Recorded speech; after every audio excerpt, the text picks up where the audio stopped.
Rock 100.5 KATT. I am Cameron Buchholtz here with Return to Dust. What's going on, y'all? What's up, man? What's going on? Yo. Now, you guys are here at the Diamond Ballroom, opening up for Mammoth tonight. Kind of, 2/3 of the way through this tour or something like that? Maybe close to the end at this point? Yeah, getting closer to the end, yeah. The final stretch. Has it been fun? I mean, what's the vibe been? I think it's really fun. The rooms are pretty packed, and these guys, the Miles and Mammoth jam every day, and they take care of us, and I think it's real fun.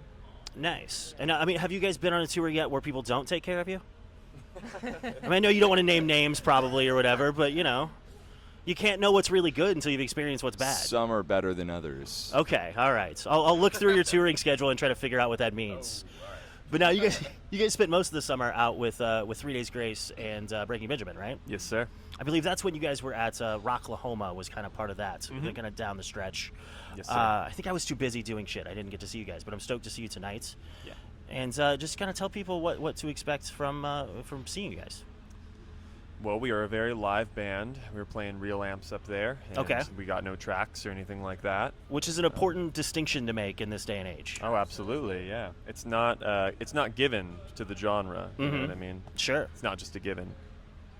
Yeah, said it right there. It's very human, I believe. You can hear our mess ups, and you can hear just how much work we put into it live. My voice will crack. Seb will drop like 3 picks. Okay. London will break sticks.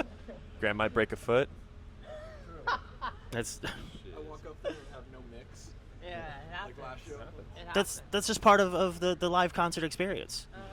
But now you make the distinction with no tracks. That makes me think you've probably showed up to some of these festivals and maybe been the only band for a few hours that are actually What? playing. No. Everyone's live. We've never, that's never Every happened. band is live. But now this is actually on this bill. I would imagine. I know Mammoth. I can't imagine Miles Kennedy is running very many tracks, if at all. Oh, no, both so these this is bands are this is all actually live. very, very live. No, they both jam very hard. They rip like fucking crazy, yeah. Nice. And I mean, does that frustrate you though when you show up and you see bands that are just whatever, and then it's like, well, why should I even bother? I'd just rather listen to it at home than, Yeah. if I'm just Yeah. going to be watching something that's like a direct copy of what I'd hear on Spotify, I think it adds a layer of fuel to like want to blow them off the stage, 'cause Yeah. you're like, you come up and you're like, oh wow, all these bands aren't playing live. All right, well, we'll show them what a live show is, and then we do that. So I feel like sometimes they maybe spend a little too much time on their makeup or whatever, and then it's and then they let the laptop do the rest of the even work. that. Yeah. The stat points are allocated in the wrong stat. You know what I mean? Yeah. Sure. Yeah. Putting it, yeah. You're. I'm not enough of an RPG person to try to give an example, but I knew what you were talking about at least. You got it.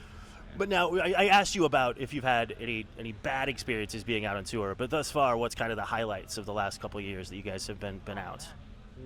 That arena tour was a big one. Getting to play in front of like 15,000 people a night was definitely a hurdle. Something to be excited about, but also to learn how to do better, Right. I mean, that's not the easiest spot when you're kind of going on as people are finding their seats and trying to get their beers, and and a lot of them probably had never heard of you, and they're you gotta win them over. Oh yeah. That happens a lot of times, and you can honestly tell during the show when it happens. You're like, oh cool, everyone's now paying attention and they've seated and they have their food or whatever. At some point, it like clicks in. Yeah, third song. Oh, there you go. But now, have you guys played in Oklahoma City yet before? I'm trying to remember. I know you guys played Rocklahoma, but okay. Yeah, we've had some great shows in OKC. Okay, well then I'm sorry I missed them. No, you're all good.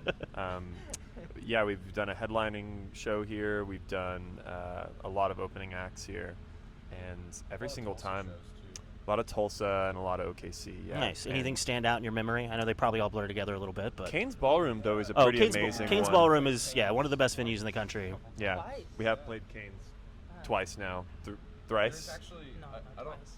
I don't know if Race, but Yeah. I don't know if it was Tulsa or if it was Oklahoma City, but we played with we were opening for Highly Suspect, and I think that was one of the only times there was a fight during our set. Okay. And like we had a full-on stop, and the dude got thrown out or whatever, and it was like a whole thing. But It was in the middle of New Religion too, which we hadn't released yet, and I was very upset about that. Gotcha. Because it was like, hey man, we're playing the new song. Come on. But now playing at Kane's Ballroom, I mean, that's, I think, the only stage left that the Sex Pistols played on in America. Because they did like 9 U.S. tour dates, and Kane's is the only venue that still exists, I think, that they played. So Oh, wow. there's crazy history there. Oh, that's cool. Wow.